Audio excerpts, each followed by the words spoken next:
So very delighted to be here. What's up? When you feel complete and total alignment, I feel Which like translates into what kinds of emotions? Complete and total joy and Eagerness. gratitude. And the thing that you are feel completely in alignment with does not show up. Well, that's a contradiction to the laws as we know them to be. Exactly. So something's happening. Maybe you're not quite as in touch with the way you feel as you think you are.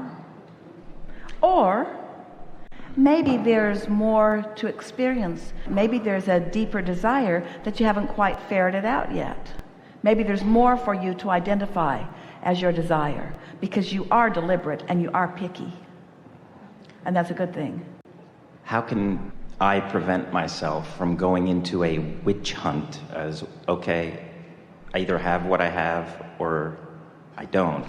What is in the way? That's really why we've begun talking about the unconditional love, the uncondition of it, because there isn't anything that anyone wants, whether it's a material object or a relationship or a state of being or a pile of money or an experience. There isn't anything that anybody wants or ever has wanted that is for any other reason than you believe you will feel better in the having of it. And so if you can leave the condition aside for a little bit, especially when it's feeling like that, and just focus upon feeling good, just focus on feeling good. Focus on other things that do feel good. Here's the easiest way for you to hear it. Step 1 is ask, step 2 is source answers, and step 3 is allow it. Step 1, 2, 3. There will be infinite steps because you keep wanting more clarification. But step 1, step 2, step 3, that's the basis of the creative process. They are different steps. Step 1 is an asking step. Step 2 isn't even your work. Step 2 is the laws of the universe and the source within you lining things up, delivering it to you in vibrational form. Step 3 is you put yourself in a place of allowing to be in the receptive mode so that you can follow the clues and the trail and the path and the feeling to the manifestation of what you want. And so the thing that trips more people up than all other things put together is that you won't let go of asking. And in the asking, there is the awareness that it hasn't happened yet. So I want this thing I do not have. I want this thing I do not have. I want this thing I do not have. I want this thing I do not have. Well, cut it out. You have asked. It has been duly noted. It has been arranged. It has been created. It is being given to you, and the clues are forthcoming. Stop noticing it isn't done yet. Get on to other things. So if you really want something that you really want to come, ask for some other things, because when you take your attention off that, it'll happen. That's a really good trick. My other question is about vibration.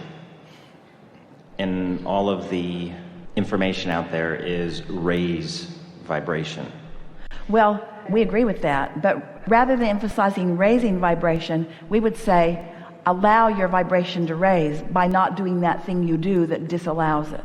Imagine a cork floating, and let's call that a high vibration. Hold it under the water. I'm worried about this, I'm worried about that, I don't like that. Now let go of the cork, it'll bob right back up. So you don't have to raise your vibrations, just stop doing that thing you do that puts resistance in it, which lowers it. Which would actually lower the vibration and make it less peaks and When you valleys. When you introduce resistance to any vibration, it always slows the vibration. These are laws of physics that you understand.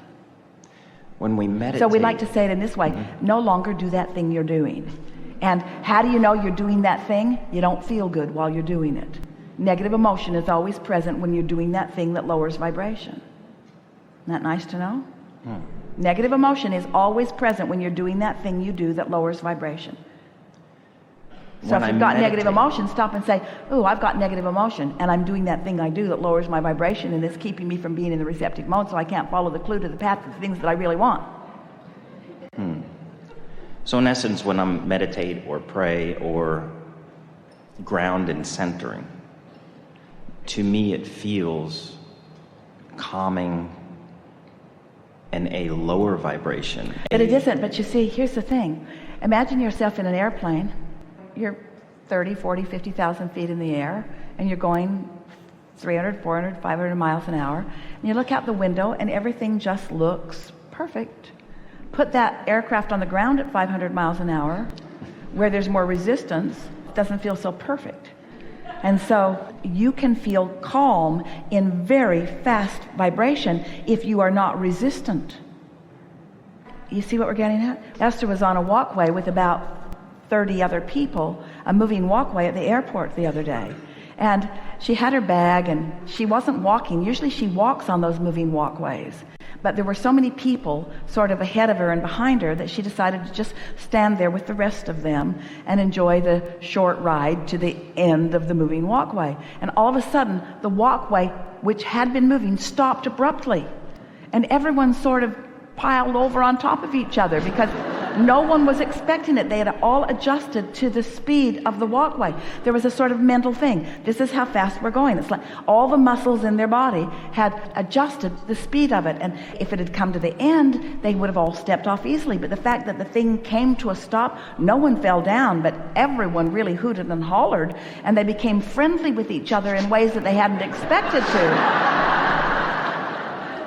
Because of the adjustment in the momentum. And so vibration is like that. In other words, you can have a smooth, steady ride, or you can have a sort of halting, jerky ride. Picture the wheel and sticking a stick in it. It's sort of the best analogy that we have for the discord that you apply to your own momentum from time to time. When you meditate, you're quieting your mind. When you quiet your mind, you stop thought. When you stop thought, you stop all resistance. So meditation really is a nice state of being. Appreciation is too. Appreciation is a wonderful state of allowing the natural momentum of who you are to flow. Yeah.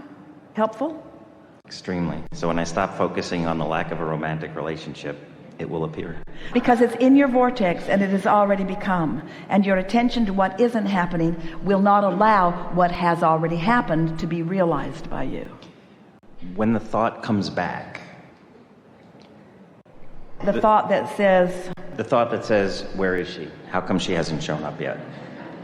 So when she is not showed up, after I feel, I feel the elation and the experience. So you're depending in that moment of discomfort on the condition to support the emotion. That's what you've got to stop doing. Because you can support the emotion by focusing on other things, or by anticipating that, or by imagining that, or by just enjoying positive emotion. That would be like, let's say that there are 10 programs available to you on your television, and you have your remote control handy, and you turn it to one, and it isn't pleasing to you. But you sit there and you just demand that it turn into something that's pleasing to you. I really don't like this program. I hope it changes. I don't like any of those actors. I hope that they become different. And wouldn't it just be logical to just check around, to explore some other channels or some other subjects? So when the subject that you are exploring doesn't please you, check around. Look to other subjects like the power of your mind, or the thrill of meditation, or the feeling of clarity, or how well things are going relative to business. Just change the subject to something that allows your connection. That's really an important thing to understand, isn't it? Have we convinced you that the connection is really what you're reaching for? The connection is what matters. The connection is where your resources are, is where your clarity is where all of the fun is. It's certainly where the leading edge is. It's certainly where you rendezvous with everything that you want and who you really are. Have we convinced you of the importance of connection? And so what you're wanting to connect with is your source, not your lover. Connect with your source and then find your lover. Don't need your lover to find your source. Source is available all the time. Connect to that, and then everything else will follow. Everything else will follow. But if you need something else to be different than it is in order to feel good, now you're going about it in the backwards way. You've got that, don't you? You really do have that. That matters so much. Do you believe that you have the ability to feel the way you want to feel? Mostly. Do you believe that there are conditions that prevent you from feeling good? Yeah, sometimes things are hard. Do you believe that you could get a good night's sleep and wake up and focus a little differently and feel better? Yes, of course you do. You've done it frequently. Do you believe that the people in your world, in your life, especially those up close, owe it to you to behave in ways that keep you happy? Yes, you do. You do believe that. Yes, you do. You do believe that. But that's not working out very well, is it? In other words, nothing will alienate those up close to you more than convincing them that they need to be different so that you can feel good.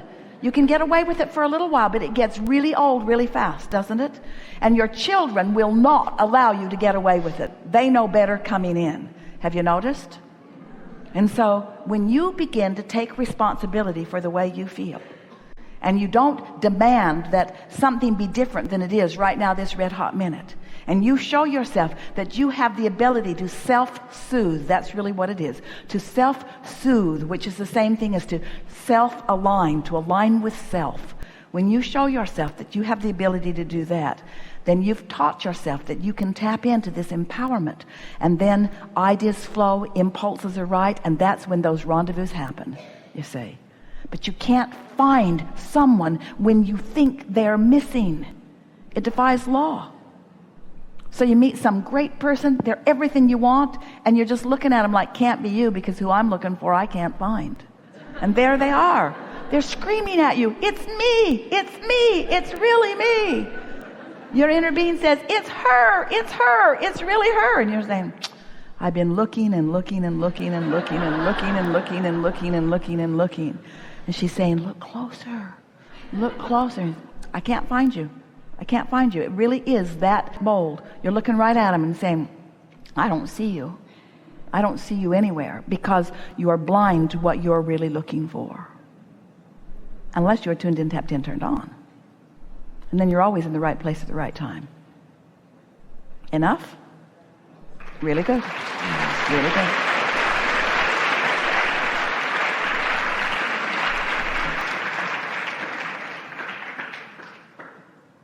Do you know that your inner being knows everything that you are asking for, and knows where you stand in vibrational proximity to it, and knows how to guide you through the path of least resistance to each and everything that you want?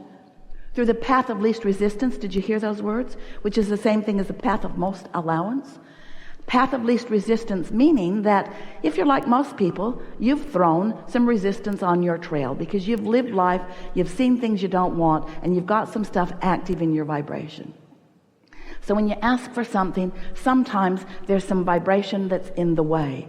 But your inner being knows all of the vibrations that you've put in your way and is calling you around it. That's why it takes you a little while to get there, because you sort of have to go over and around and under and through the resistance that you've put there.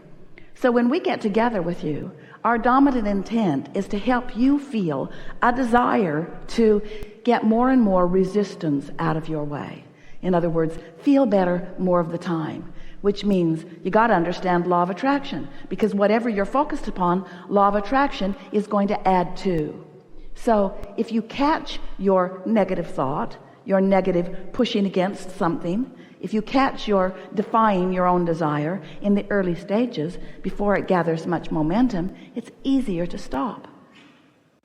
Esther will never forget her first time on top of a hill in San Francisco. She couldn't believe it. She couldn't believe that people actually lived there and drove up and down those hills. Wouldn't it be interesting if you were at the top of one of those hills, you take your car out of gear, you take the parking brake off, and you just stand outside of it, put it in neutral, and nudge it just a little bit from behind, because you're sort of interested in what will happen to your car.